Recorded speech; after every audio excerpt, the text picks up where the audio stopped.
Welcome back to the Ed Show. Congressman Anthony Weiner said that he is done talking about that lewd picture that was allegedly sent from his Twitter account to a college girl in Seattle. But after a testy exchange with reporters yesterday, that strategy went out the window. Now, Weiner seems to have decided that he can't ignore all of these questions about what has come to be known as Weinergate.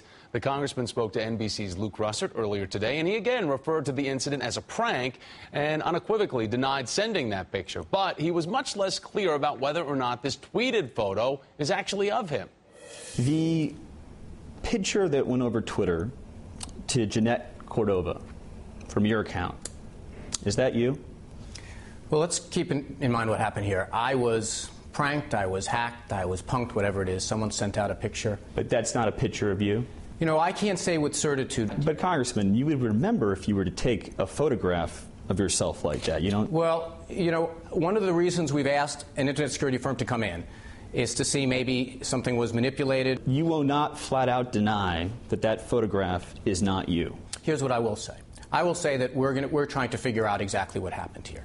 All right, so as you can imagine, that somewhat evasive answer unleashes a real stream of speculation. So Congressman Weiner took another crack at the question just about an hour ago on the Rachel Maddow show. Take a look. You haven't answered a question about whether the photo is you or not. You realize that now everybody thinks the photo is you. Well, am I allowed to say I wish? I don't. Look, we don't know for sure. The photograph doesn't look familiar to me, but a lot of people who have been looking at this stuff on our behalf are cautioning me that, you know, stuff gets manipulated, stuff gets, you know, you can change a photograph, you can manipulate a photograph, you can doctor a photograph, and so I don't want to say with certitude it maybe didn't start out being a photograph of mine and now looks as something different, or maybe it was something that was from another account that got sent to me. I can't say for sure. I don't want to say with certitude, and I'm not trying to be evasive. I just don't know. All right, so for more, let me bring in Errol Lewis, host of New York One's Inside City Hall. So, Errol, here we have him saying, oh, well, you know, maybe it was me. It's kind of impressive, this pixelated bulge that we're showing on our air now. But has the congressman successfully answered these questions around this tweeted picture that it can go away?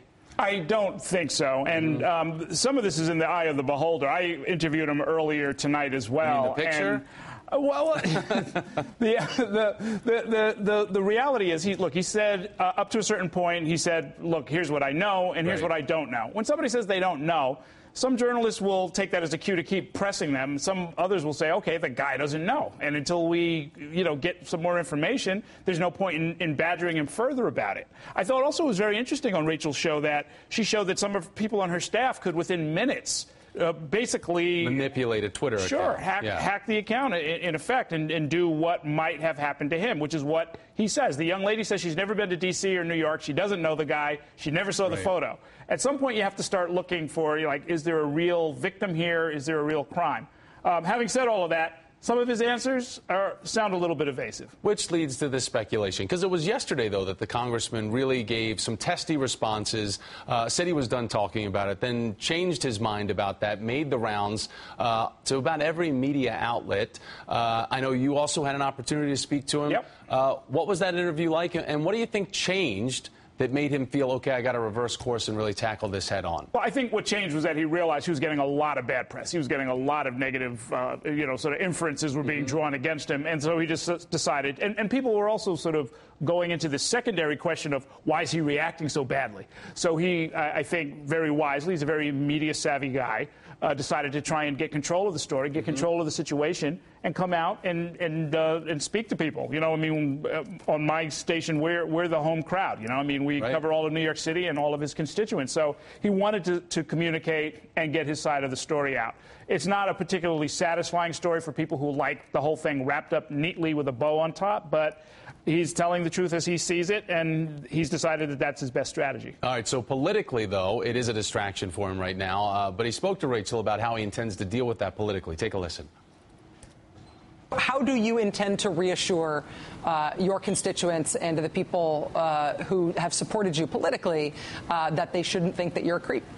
Well, the simple fact here is that what this appears to be is probably what it is. People get hacked all the time. Hundreds of thousands of times each year, someone has their account either compromised or someone else takes their name or something like that. It happened to me. This is what life is like, perhaps, in social media in the world of 2011. And I'll do the very best I can to persuade my constituents both I'm going to keep doing my job and, to be honest with you, I'm going to return to Twitter. I'm going to keep doing the things that I was doing because I think it helps me do my job. Okay, he's remaining the course. But since perception is reality, what is the perception of your listeners? Have you had people calling in, asking questions and raising concerns about how they think this could have happened, why this could have happened? Not yet, but I'll be honest with you.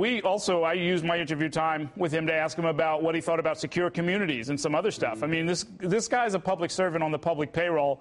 He needs to do his job. It's important that he do his job, not just for his own political sake, but for the sake of his constituents and for the good of our state and for the country. So I think it's important that you not get too distracted with this stuff. He says he's going to dig up some more information with this lawyer and this internet firm. I'd be very interested to see what he comes up with. But frankly, I'm not all that interested because, as we've seen tonight, it's very easy to fake these things. Yeah, it is. But interesting to know if we do get some conclusive results, we'll have them. Share them with everybody. I don't know.